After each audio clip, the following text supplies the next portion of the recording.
অপর 4 কমিশনার হলেন মাহবুব তালুকদার, রফিকুল ইসলাম, কবিতা খানম ও শাহাদত হোসেন চৌধুরী। মন্ত্রিপরিষদ সচিব মোহাম্মদ শফিউল আলম রাতে সংবাদ সম্মেলনে একথা জানান। রাফেজ আদনান আদেলের রিপোর্ট। নতুন নির্বাচন কমিশন গঠনে আপিল বিভাগের বিচারপতি সৈয়দ মাহমুদ হোসেনের নেতৃত্বে গঠিত সার্চ কমিটির 6 সদস্য সোমবার সন্ধ্যায় বঙ্গভবনে যান রাষ্ট্রপতি মোহাম্মদ আব্দুল হামিদের সাথে বৈঠক করতে। প্রধান নির্বাচন কমিশনার ও নির্বাচন কমিশনার হিসেবে 10 জনের প্রস্তাবিত নামের তালিকা ও এ সংক্রান্ত প্রতিবেদন রাষ্ট্রপতির হাতে তুলে দেন তারা। পরে সচিবালয়ে সংবাদ সম্মেলনে মন্ত্রিপরিষদ সচিব মোহাম্মদ শফিউল আলম জানান, সাবেক সচিব কে এম নুরুল হুদাকে প্রধান নির্বাচন কমিশনারের দায়িত্ব দেওয়া হয়েছে। সেই সাথে নির্বাচন কমিশনার হিসেবে দায়িত্ব পেয়েছেন সাবেক অতিরিক্ত সচিব মাহবুব তালুকদার, সাবেক সচিব রফিকুল ইসলাম, অবসরপ্রাপ্ত জেলা জজ কবিতা খানম ও অবসরপ্রাপ্ত ব্রিগেডিয়ার জেনারেল শাহাদত হোসেন চৌধুরী। সাবেক সচিবকে প্রধান নির্বাচন কমিশনার হিসেবে মনোনীত করেছেন। জনাব মাহবুব তালুকদার সাবেক অতিরিক্ত সচিব, তারপরে জনাব মোহাম্মদ রফিকুল ইসলাম সাবেক সচিব, বেগম কবিতা খানম অবসরপ্রাপ্ত জেলা ও দায়রা জজ রাজশাহী এবং ব্রিগেডিয়ার জেনারেল অবসরপ্রাপ্ত শাহাদত হোসেন চৌধুরীকে নির্বাচন কমিশনার হিসেবে। প্রধান রাজনৈতিক দল আওয়ামী লীগ ও বিএনপির প্রস্তাবনা থেকে একজন করে মনোনীত হয়েছে বলেও জানান তিনি।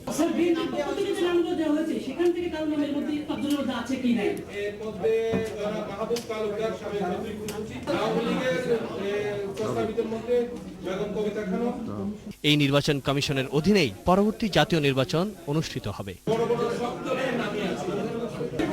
রাফেজ আদনান আদেল, 21 টেলিভিশন, ঢাকা। নতুন নির্বাচন কমিশন নিয়ে আলোচনার জন্য মঙ্গলবার রাতে 20 দলীয় জোটের নেতাদের সঙ্গে বৈঠক করবেন বিএনপি চেয়ারপারসন বেগম খালেদা জিয়া। সোমবার রাতে গুলশানে বিএনপি চেয়ারপারসনের কার্যালয়ে দলের স্থায়ী কমিটির সদস্যদের নিয়ে বৈঠক করেন বেগম খালেদা জিয়া। পরে জানানো হয়, মঙ্গলবার 20 দলের সঙ্গে বৈঠক শেষে নির্বাচন কমিশন গঠনের ব্যাপারে আনুষ্ঠানিক প্রতিক্রিয়া জানানো হবে।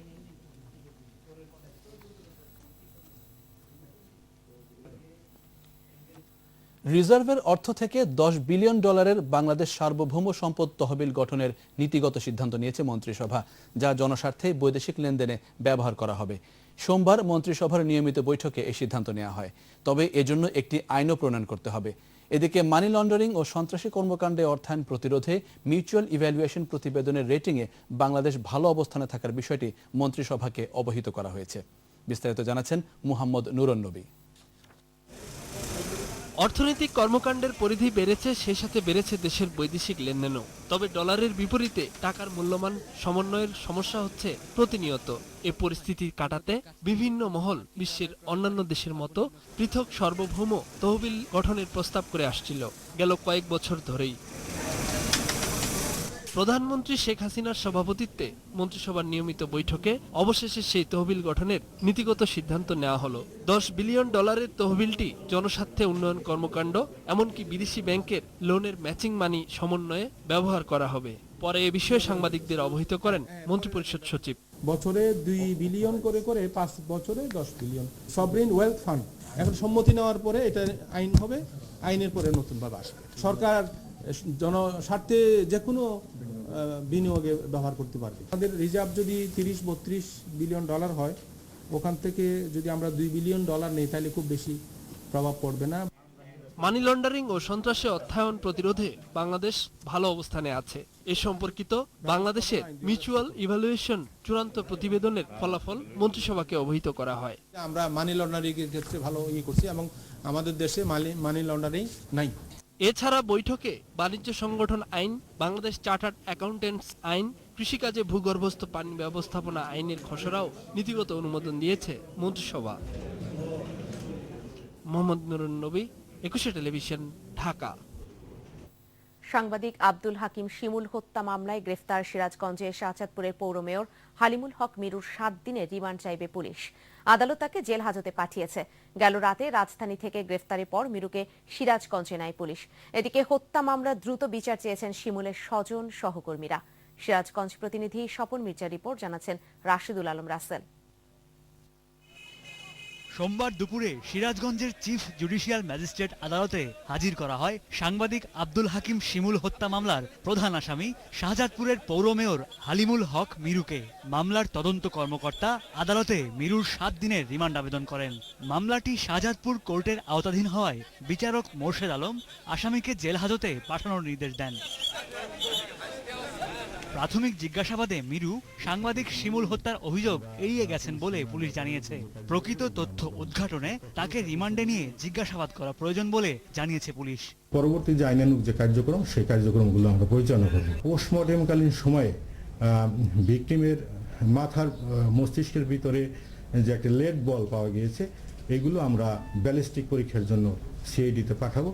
এদিকে মেয়র মিরু গ্রেপ্তার হয় সন্তোষ জানিয়েছেন শিমুলের পরিবারের সদস্যরা। হত্যা মামলার দ্রুত বিচারের দাবি জানিয়েছেন তারা। সরকারকে আমার অনেক অনেক ধন্যবাদ যে এই দ্রুত যে কাজ হয়েছে। আমরা পিছিয়ে চূড়ান্ত চাই। বাবাকে যারা হত্যা করছে তাদের আমি দ্রুত বিচার চাই। পুলিশের সামনে গুলি করেছে, বিভিন্ন প্রমাণ আছে, মিডিয়ার সামনে প্রমাণ আছে, এই জন্য আমরা চাই যে তাড়াতাড়ি দ্রুত বিচার শেষ করে। শিমুলের হত্যাকারীর সর্বোচ্চ শাস্তির দাবিতে শাহজাদপুরে বিক্ষোভ মিছিল করেছেন সহকর্মী ও স্থানীয়রা। Desk report, 21 television. গুলশানের হোলি আর্টিজান রেস্তোরাঁয় জঙ্গি হামলার অন্যতম পরিকল্পনাকারী রাজীব গান্ধীকে বগুড়ার 2 মামলায় 15 দিনের রিমান্ডে নিয়েছে পুলিশ। গত 13 জুন গ্রেফতার হওয়া এই শীর্ষ জঙ্গি এরই মধ্যে গুলশান হামলার ঘটনায় আদালতে স্বীকারোক্তিমূলক জবানবন্দি দিয়েছে।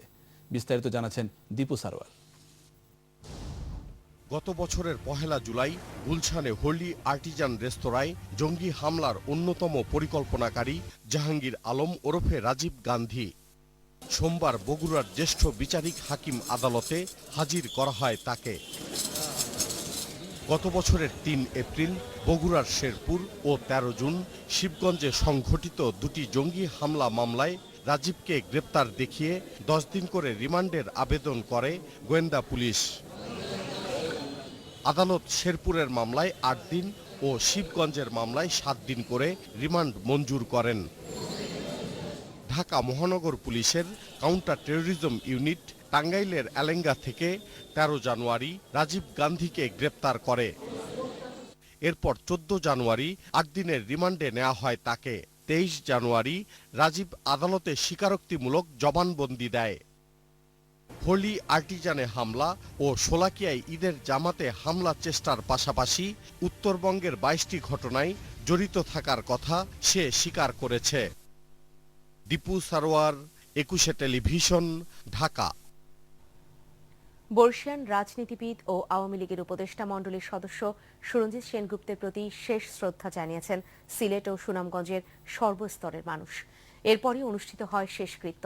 সুরঞ্জিতের মৃত্যুতে দেশের অপূরণীয় ক্ষতি হয়েছে বলে মনে করেন এলাকাবাসী। সুনামগঞ্জ প্রতিনিধি আব্দুস সালাম ও সিলেট প্রতিনিধি ওয়েস খসরুর সহায়তার আফসানা নীলার রিপোর্ট। শেষকৃত্যের আগে প্রবীণ রাজনীতিবিদ প্রয়াত সুরঞ্জিত সেনগুপ্তের মরদেহ তার নির্বাচনী এলাকার দিরাই বিএডিসি মাঠে পৌঁছলে সেখানে সৃষ্টি হয় আবেগঘন পরিবেশের। চোখের জলে শেষ বিদায় জানান এলাকাবাসী। নির্বাচনী এলাকার আরেক অংশ সাল্লা ও সুনামগঞ্জ শহরের নূতনকোট এলাকার স্মৃতিসৌধেও সর্বসাধারণের শ্রদ্ধার জন্য রাখা হয় মরদেহ। রাজনৈতিক দলের নেতা, জেলা আইনজীবী সমিতি, জেলা প্রশাসন সহ বিভিন্ন শ্রেণী পেশার মানুষের ভালোবাসায় সিক্ত হন প্রয়াত এই নেতা। সুনামগঞ্জবাসী হারালো অভিভাবক, দেশ ও জাতি হারালো এক বর্ণাঢ্য রাজনীতিবিদকে, যার শূন্যতা কোনোদিনই পূরণ হওয়ার নয়। আমরা তার মৃত্যুতে অত্যন্ত দুঃখিত, শোকাহত। এর আগে সকালে তার মরদেহবাহী হেলিকপ্টার পৌঁছে সিলেট ওসমানী বিমানবন্দরে নেওয়া হয় শহীদ মিনার চত্বরে। সেখানে সর্বস্তরের মানুষের শ্রদ্ধার জন্য উন্মুক্ত রাখা হয় মরদেহ। প্রিয় নেতাকে শেষবারের মতো দেখতে ভিড় করেন ভক্তরা। তারা বলেন, সুরঞ্জিত সেনগুপ্তের মৃত্যুতে বাংলাদেশ মুক্তিযুদ্ধের পক্ষের সক্রিয় ও সাহসী কণ্ঠ হারিয়েছে। শুধু সিলেট নয়, গোটা দেশের জন্যই অপূরণীয় ক্ষতি বলে মনে করছেন তারা। সিলেটবাসী তো বটে, জাতি একজন গর্বিত সন্তানকে হারালো, আমরাও আমাদের একজন অভিভাবককে হারালাম। তার এই যে শূন্যতা, এটা সহজে পূরণ হবার মতো অপূরণীয় ক্ষতি হয়েছে। একদম বিজ্ঞ পার্লামেন্টারিয়ান এই বর্ষিয়ান নেতার মৃত্যুতে আমরা সকলেই শোকাহত। রাজধানীর একটি বেসরকারি হাসপাতালে চিকিৎসাধীন অবস্থায় রোববার ভোরে মারা যান সুরঞ্জিত সেনগুপ্ত। আফসানা নীলা, 21 টেলিভিশন। নিচ্ছি ইসলামী ব্যাংক বিরতি। যখন ফিরছি তখন অন্যান্য